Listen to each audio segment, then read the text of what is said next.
Good morning. Meeting is now called to order. Any items from the public? Record show there are none. Need a motion to approve the agenda. So moved. Second. Been properly moved in second. Any further discussion? All in favor say aye. Aye. Aye. Ayes have it. Thank you. On the purchase order log. Any questions for Tracy?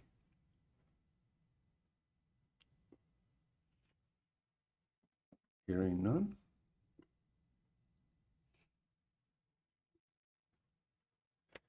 There are no internal budget revisions this week. A change of status, hiring recommendation received from Mike Lang, Chief Court Marshal, for Darren Sterling as a Deputy Court Marshal 1 with an annual salary of $40,968. That's effective 1/2/26. Hiring recommendation received from the Honorable Michelle Shopper, Circuit Clerk, for Amy Lilly as a Deputy Clerk with an annual salary of $39,500. That's effective 1/5/26. Change of status received from Mike Lang, Chief Court Marshal, for Jamie Smith, Deputy Court Marshal 2, for a step increase for years of service with an annual salary change from $42,712 to $45,274. That's effective 12/16/25. Change of status received from the Honorable Michelle Shopper, Circuit Clerk, for Megan Hitt, Deputy Clerk, for completing the probationary period with an annual salary change from $41,475 to $42,899, and that's effective 1/1/26. We can leave the December 11 minutes in. Everyone was present. And as next is the resolution to apply for the LED grant for the Berkeley County Development Authority. Jennifer, did you want to speak on that? It's a grant that we apply for every year, and each county and the state gets to apply for these LED grants. It does help with economic development. If there's any questions on it. Is this a state grant? It's from the state of West Virginia? Yes. Okay, so it's a local economic development grant from the state of West Virginia through the state economic development? Okay. And what's the amount? So the amount is supposed to be increased. It has previously been about 40,000. Okay. No match? Yes, we do have to prove a match, Okay. and the Development Authority matches that. Okay. Thank you. You're welcome. Thank you. Need a motion to approve. So moved, Mr. President. Second. It's been moved and second. Any further discussion? All in favor say aye. Aye. Ayes have it. Thank you. Thank you, Jennifer. Next up, our assessor, Larry Hess. Good morning, sir. Good morning, everybody. I got a couple exonerations this morning. First thing I have is a taxpayer error. Lady came in, we did a supplemental bill, and she said she had owned a vehicle that she didn't have, so she came back and said, "I'm sorry, I didn't own that vehicle July 1." So we corrected it. It's the first time offense for her, so it's for $687.52. Okay. Need a motion to approve the one personal property tax exoneration due to taxpayer error first offense. So moved. Second. Been moved and second. Any further discussion? All in favor say aye. Aye. Aye. Ayes have it. Thank you. The other thing I have would be personal property exonerations for, we have a total of 8 for the reasons that's listed there, and they total up to $2,225.08 for those 8. Okay. Need a motion to approve the 9 personal tax exonerations as described by the assessor. So moved. Second. Motion and second. Any further discussion? All in favor say aye. Aye. Aye. Ayes have it. Thank you, sir. That's all I have. Thank you. Y'all have a good Merry day. Christmas. Okay. Board meeting reports. Mr. Boyd. I don't have any meetings. I have one tonight, museum board. Very good. The Main Street didn't have a meeting due to the holiday. December typically don't have a meeting, so. Cool. Well, they're pretty active during the earlier in the month, so. Yeah. Good deal. Commissioner Hardy.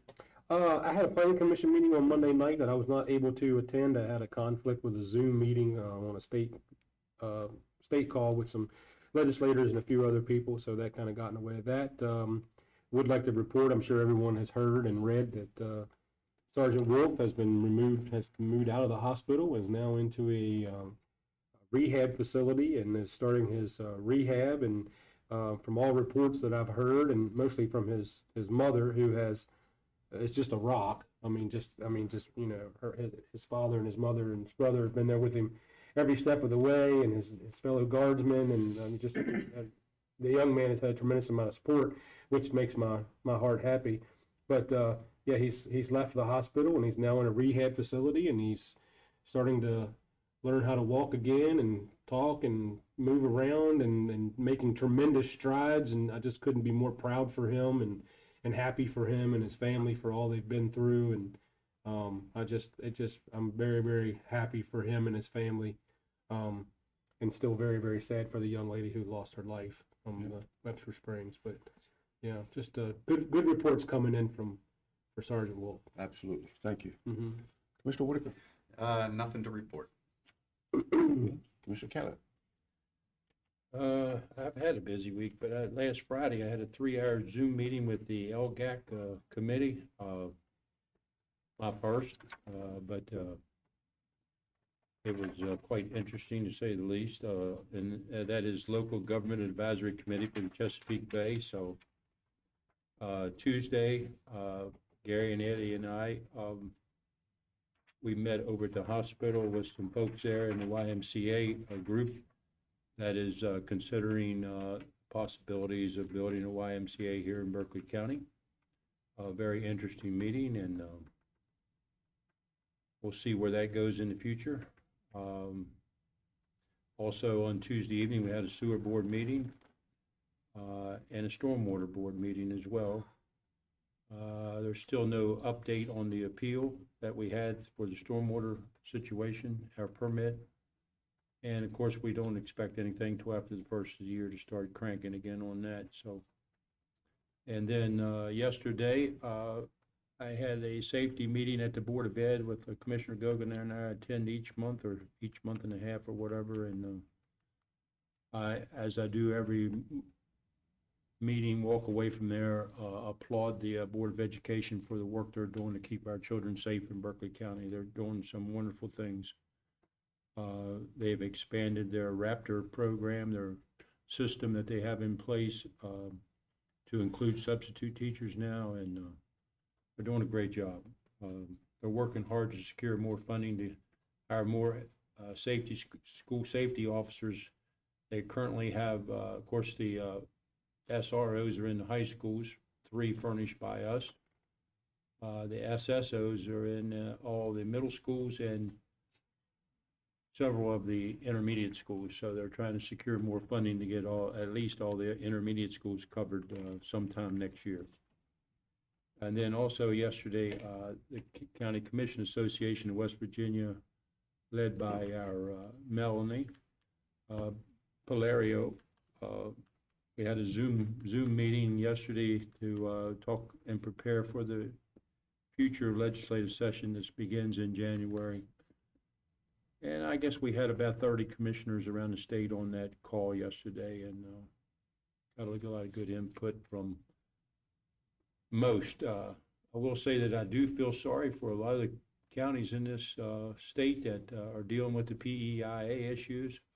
It is a crisis situation in my mind for a lot of folks, and we're very fortunate here that we don't have to deal with that. So, and of course, the legislative agenda for the association, number 1 is the safety bill, of course, again, and then number 2 is the rollback. So we're going to work hard to continue to press forward to try to get our legislators to agree to those requests. Thank you. Thank you, sir. Yes, sir. I had the Inwood Park meeting this week, which is going very, very well. Still coming in contact with a lot of rock, so they're doing a lot of blasting and trying to get the site prepared They have mitigated the sinkholes that I told you about a couple weeks ago, that the engineering firm has gave them a plan, and they're doing very well with that. The water district is working with them to extend a water line up through there to replace an existing aging line. Also, report of the electric service that cuts across the property is going to be relocated. So that will have to be done before it can be de-energized and removed out of the park property itself. But things are moving along there very well. And as Steve mentioned, we did meet with the YMCA this week and the city hospital, Berkeley Medical, and also the school safety committee that we serve on. That as long as well with Steve, I compliment the Berkeley County school system for their diligence in trying to create safe environments within their buildings and for their students and their staff. They're doing really hard work, and they have a lot of challenges. You know, a lot of children have a lot of challenges in our community. So it's a tough job for them, but they're trying. They're working hard daily to try and keep our schools safe. 20,000 students in Berkeley County, amazing. 20,000. Yeah. So we're kind of ahead of our schedule. Is an opportunity for Jeff to present.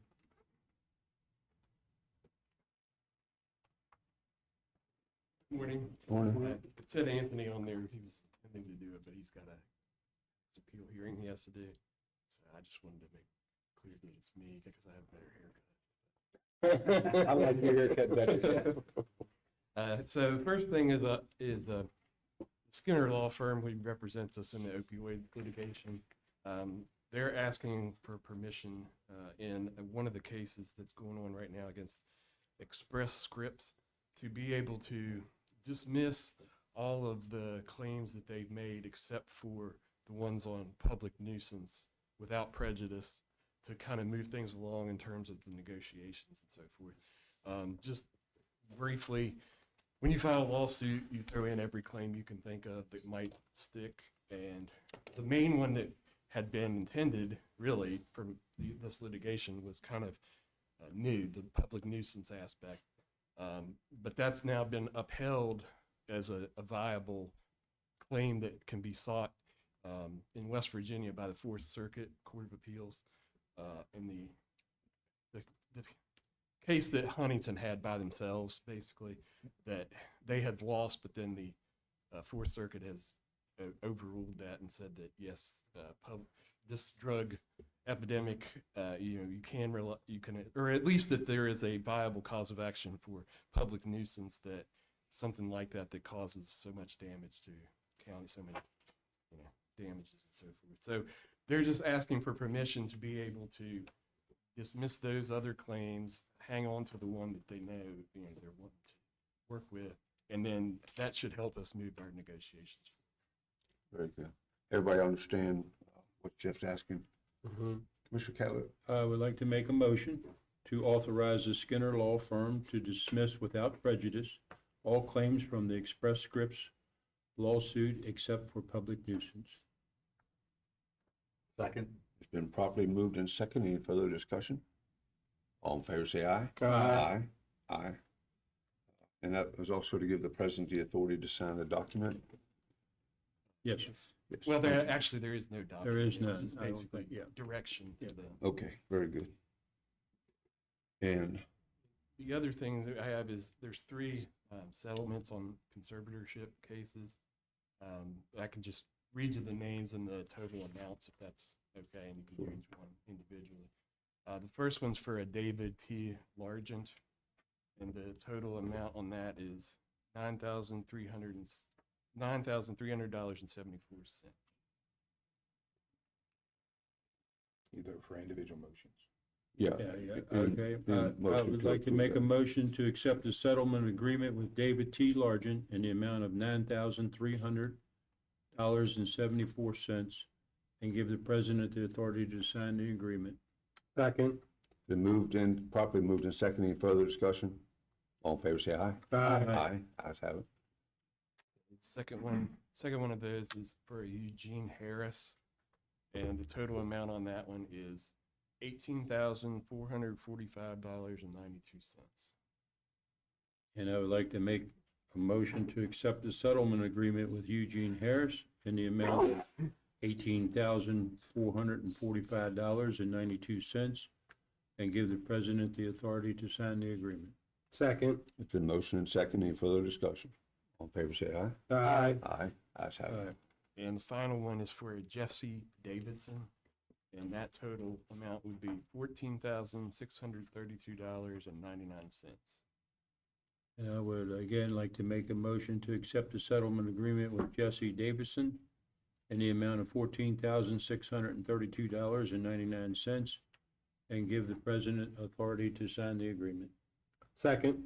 Been moved and second. Any further discussion? All in favor, say aye. Aye. Ayes have it. Thank you. Thank you, Jeff. Not sure if you. Okay, thanks.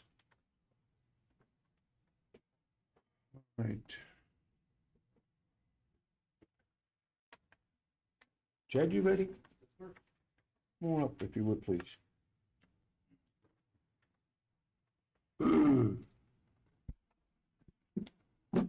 Morning, sir. Morning.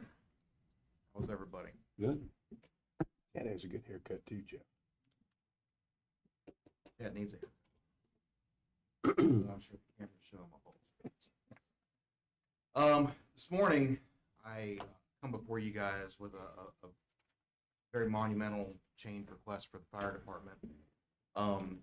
As everybody knows, in the last 18 months, we have experienced extraordinary growth of the Berkeley County Fire Department. Last year, with the help of the fire board, a tremendous amount of assistance from the fire board following raising of their commercial fees, we were able to add 15 firefighters. This year, we were fortunate enough to secure a SAFER grant for 12 additional firefighters. That brings our fire staffing up to 48 operational firefighters once we hire these 12, which the process is going right now. We've interviewed for them this week. All of these operational firefighters have been added. It's a growth of about 117% in about a year's time. 18 months from start to finish to have all these folks operational, and we've added no leadership structure. As you know, all of your stations are now covered 24, your 5 main stations are now covered 24/7. This growth will allow us to add an extra person to better serve the community, operate safer, more effectively on responses. The proposal in front of you today is to grow our leadership structure to meet the size of the fire department that has been created.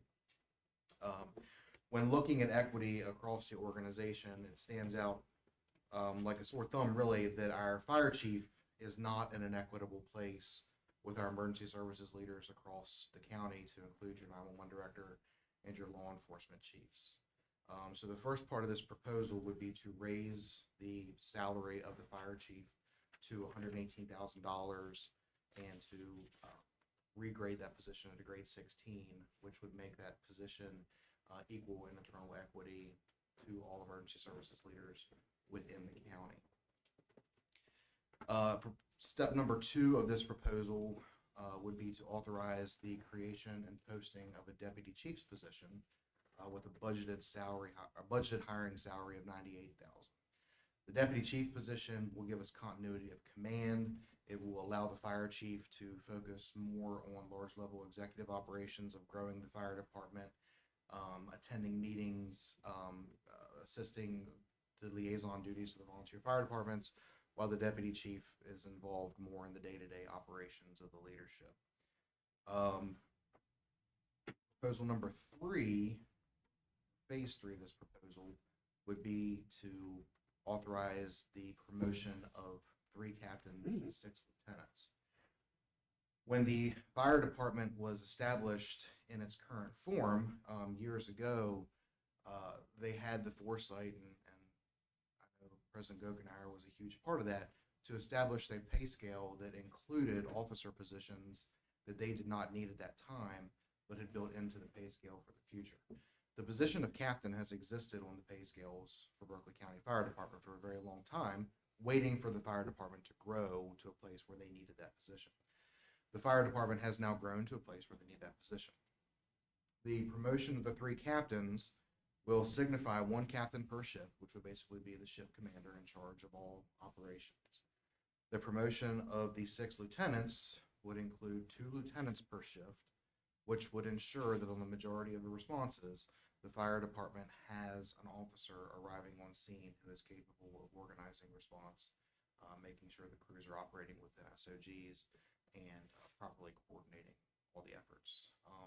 As nobody knows better than President Gokenauer, the fire scene is a very dynamic place, and leadership is very important to have there.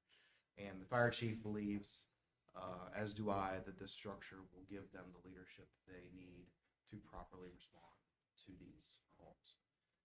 The great thing about this structure too is you also have a waiting position of a battalion chief that we're not ready for yet, but it's already in your pay scale.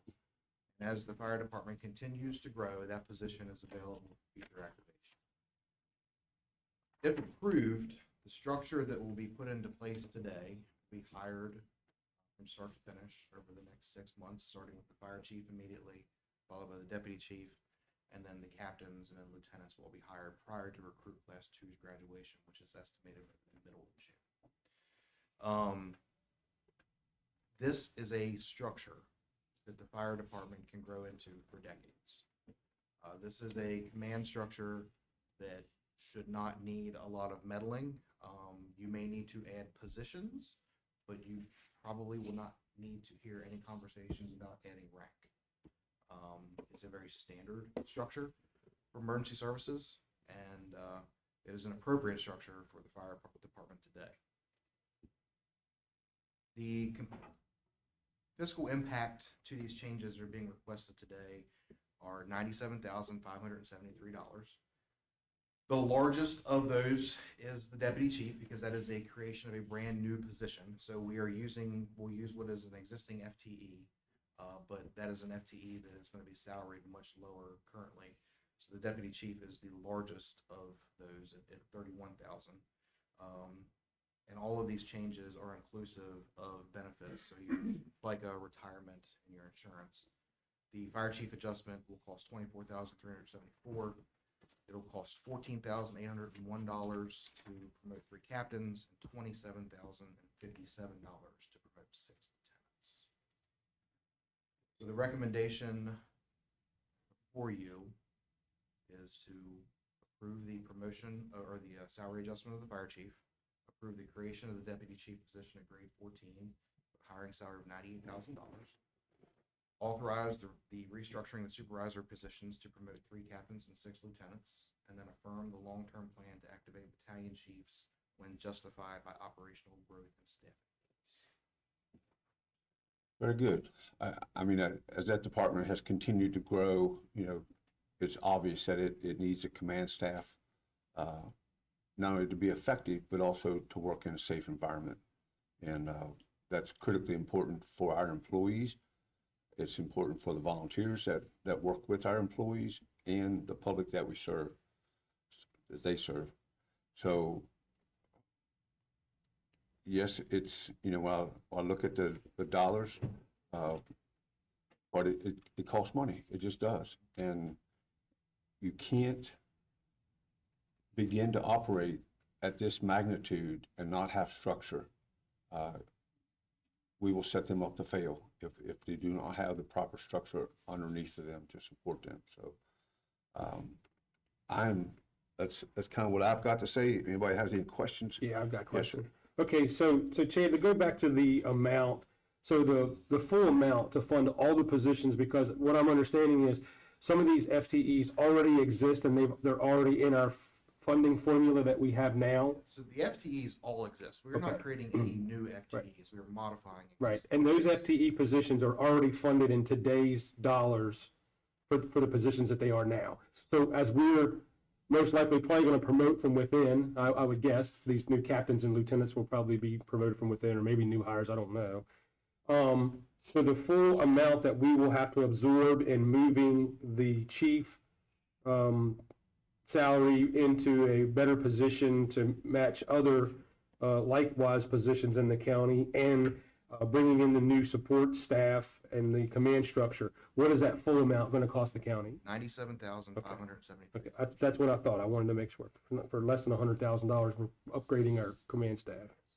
Okay. And that is fully burdened. That is benefits, retirement, that's everything. Right. And you think this command structure, once put in place, maybe the next step is to hire a battalion chief? I think the next, yes, but that step could be very far down the line. Right. So we need to be careful, and the chief and I have had many conversations, as well as Gary. We do not want leadership to outpace the size of the fire department. Sure. So you think this structure will keep pace for the next 2 to 3 years? Easily? Okay. Before we're going to be looking at more leadership, we're definitely going to be adding firefighters. You will add firefighters before you add leadership. Right. Okay. The deputy chief position, will that be added to the 48 or will that be included in That'll that? be, so that you'll have 48 functional firefighters, and if approved, you'll have 2 administrative, and the chief and deputy chief, so it'll be 50 total. It'd be 50 total, so the chief and deputy chief would be in addition to the 48. But that doesn't change But your numbers. everybody, all the other positions should be within, Yes. yeah. Everything would be within it. So the deputy chief will be hired within. because Within? We're not creating a new position. So that position has to be hired internally. Sure.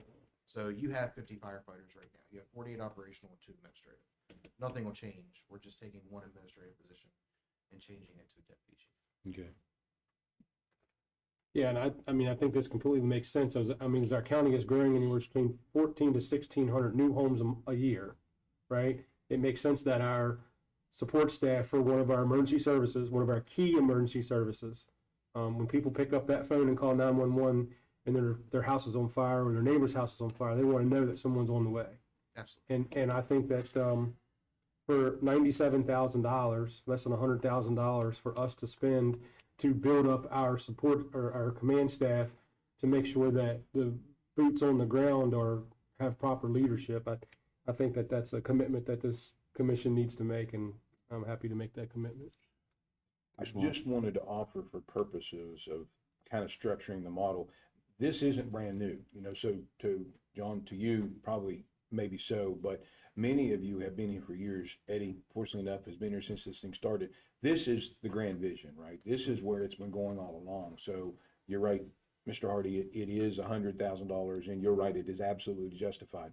But it's just one of the steps in what will ultimately be the model to which all counties in West Virginia will aspire to be, right? This is where you continue to lead, you continue to break the rules, to stretch the rules, to get you to where you need to be, so your 140,000 people are safe. Well, what I find very refreshing in this, being new to the newest person to the commission and coming from a different area, that this was a proactive attempt to building something than being reactive, which a lot of agencies are. So that this was a structure that was put in place in the original budget. So you're not really growing your budget that much to put these positions in place because they were previously budgeted, maybe different FTE positions, but still, this was a proactive attempt to be able to build this structure for the future, which is quite refreshing to find in government. Yeah, and that realize while your focus is providing fire service, the one thing that the 5 of you care most about are your employees. And without this structure and Chad's leadership, you set them up, and they just said it, you set them up to fail. The last thing you want is a fire scene or an incident where the people trying to make the decisions aren't the right people, right? So this is as proactive as it gets. And it's been in print probably about 13 years. It's been a long time. That this command structure has been waiting for this day to come, so. I want to say this, that I attend these county commission association meetings around the state of West Virginia 5 or 6 times a year, Zoom call yesterday, and I take great pride in the fact that we have the best fire department in the state of West Virginia as a county. We have the best ambulance service in the state of West Virginia by far than any other county. And I really feel for some of the counties that suffer and listen to the horror stories of firefighting calls that take 45 minutes or to an hour longer for a truck to even get there. One showed up one day to a fire after 45 minutes and didn't even have any water on the truck. These are the kind of stories that you listen to around the state, and I hope that the people in Berkeley County appreciate the services that we're providing to the residents in our county, because they are the best in the state and are top notch.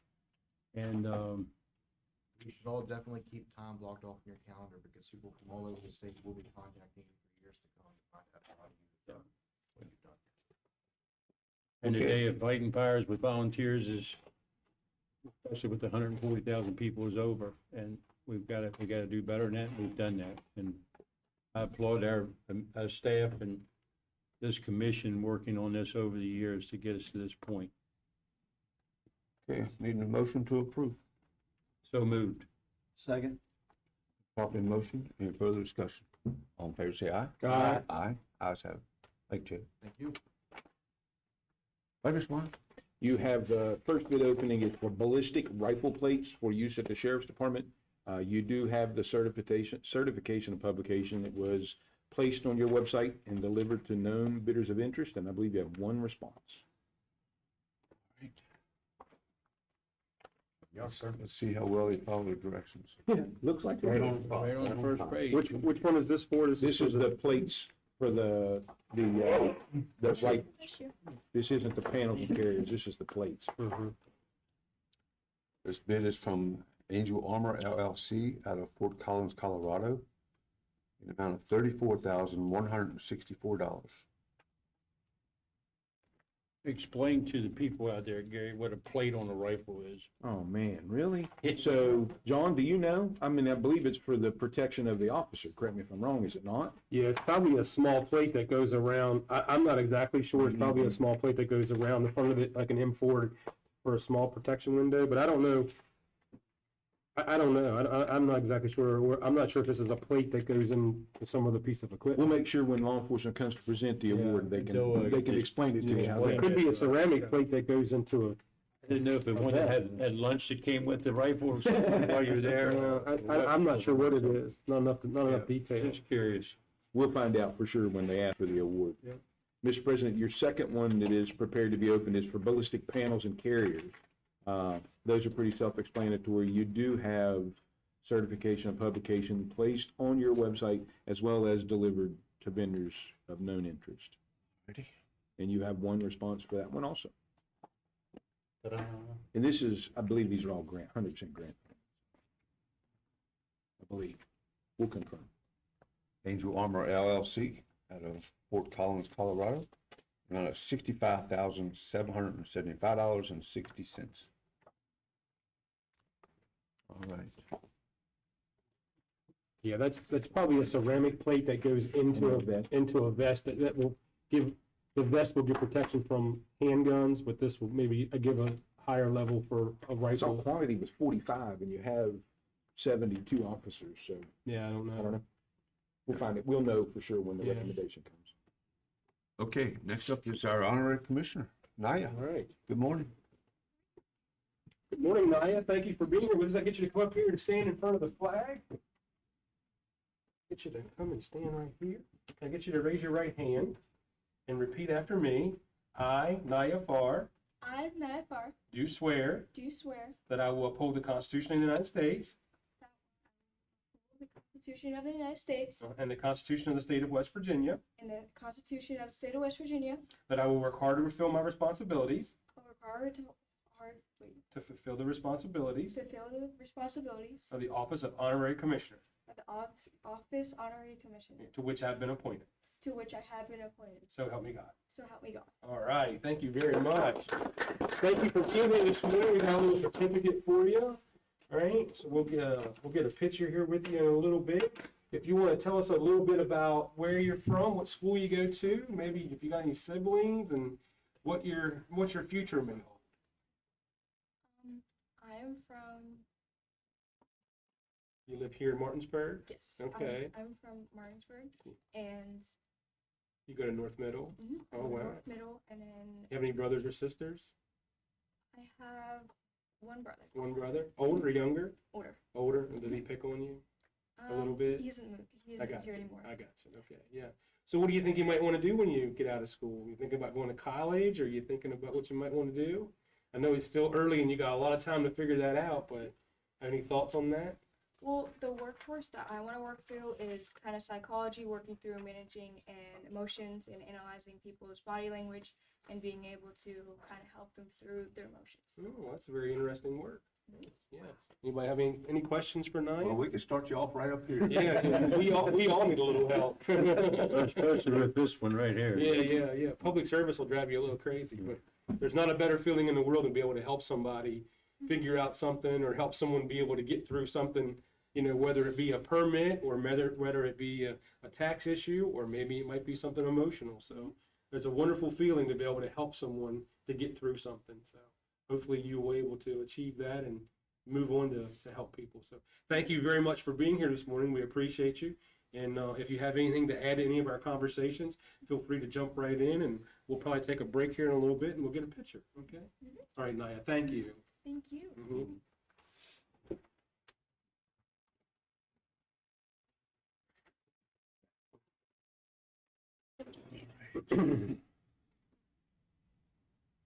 Next up, Nadine Kennedy. Come on down. Good morning. Good morning. And you are here to interview for the Eastern Panhandle Transit Authority. That is correct. Very good. Well, welcome, and tell us a little bit about yourself. My name is Nadine Kennedy. I am a Berkeley County resident now for almost 12 years. I was raised in Jefferson County. I'm a top producing realtor here in the Eastern Panhandle, so I'm very blessed and thankful for that. Involved in both chambers, Jefferson and Berkeley County, as well as Rotary here in Martinsburg. I sit on the board of the Salvation Army and the campaign committee for United Way, the social media chair for Rotary, the PR committee for EVPR. I think I remembered all of them. I let my calendar dictate it to me. Right. Very good. Well, thank you. Mr. Boyd. I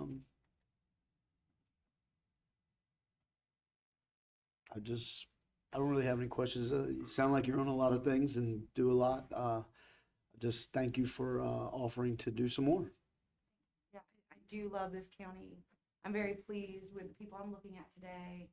And I'm uniquely positioned to understand kind of what's coming for the county, as well as, areas that we might improve. And, me and Elaine kind of formed a relationship, and she was like, hey, have you thought about this? I said, well, I hadn't, but I will. So.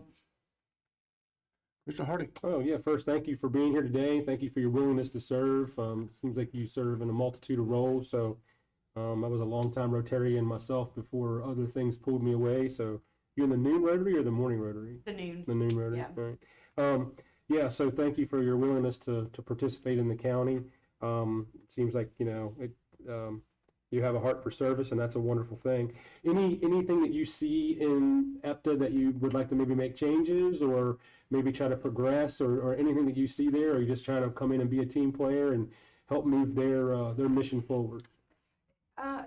Basically the latter, like help move their mission forward. I don't feel that I've seen enough of the books or the things that are going currently from my position now, not being on the board. I think EPTA is doing a phenomenal job. I think that I could be a good resource of continuing to encourage other business leaders to get in with sponsorships, advertising, anything that we can do to move that forward. I absolutely love the idea of moving the bus station, the project to where it is. I think that's going to be incredibly accessible for all of Berkeley County residents. But no, not at this time. I would like to hear what their plans are and what they're doing, and then give my thoughts, based on that. All right, thank you. Thank you. Mr. Whitaker. Thank you for applying, and it's a board that I also sit on, but I'm not a member. I'm just like the liaison for the commission. So looking forward to having you there, and you will find a lot that the other members are all bring a certain skill to the to that board, and it's always been helpful to have the diversity that any board that we have. So thank you for wanting to apply, and we'll see you there. Thank you. Mr. Keller. Yeah, thank you. You know Elaine as well, obviously, and I feel so good for her with this project that's going on and the investment that's being made for the Transit Authority. It's going to take them to a whole new level. Of course, as our population not only grows, but our senior population grows with that. Public transportation is a really important role, particularly for our seniors in my mind. And the job they do to get even people that are working to work in different things is just phenomenal. So we appreciate you. I know every time I go to some functions, you're always there, it seems like. So I know how busy you are. And I'm surprised that you have time to keep going, but we do appreciate you and look forward to having you on that board. Thank you. Do you have openings on there, Mr. Whitaker? Yes, sir. Okay, good. I think the thing that I appreciate the most, since I met you, probably a little over a year ago, maybe 2 years ago, but now, is the fact that you're not bashful and you will ask questions. And that's good. That's healthy. And, you know, and you're not afraid to questions when you maybe don't even agree with us. And I think that's really important. So, I appreciate you applying, and keep those questions coming, and we'll try to keep the answers to you, but I appreciate you taking the time and consideration for this board. Thank you, Mr. President. And I am it's been a blessing to know you. Like, you've never shied away from any question. You've given great answers. It's very clear to me that you love this community. Everyone sitting up here, I've kind of looked into, and I'm very pleased where Berkeley County's leadership is. Thank you. So hopefully I can add to that and not, take away from it. So. Very good. All right, well, thank you. Yep. All right. Thank you. Merry Christmas. Yeah. Okay, that's gonna end our business day. But before we, as John had mentioned earlier, Andy Wolf is making tremendous strides. Please keep him in your prayers and his family in your prayers. They're working, and it's obvious. I want to wish everybody a Merry Christmas, Happy Holidays. Need a motion to recess. Mr. President, I move that we recess. We are in recess.